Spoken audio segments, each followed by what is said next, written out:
কোরআনের পাখি আল্লামা সাঈদী সাহেবকে জীবন অধিক ভালোবাসি।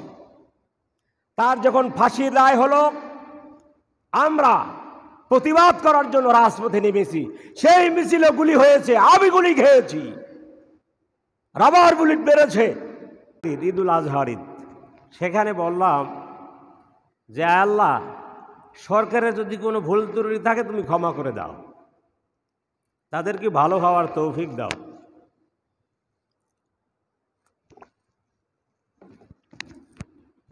এইটা নাকি রাষ্ট্রদ্রোহী মামলা, এটা নাকি বিদ্রোহ করা হয়। অথচ কোরআনে আল্লাহ পাক বলছেন, হাদিসে নবী করিম সাল্লাল্লাহু আলাইহি ওয়াসাল্লাম বলছে, ম্যান ইজ ইরর, মানুষ ভুলের ঊর্ধ্বে না। সব মানুষের ভুল আছে।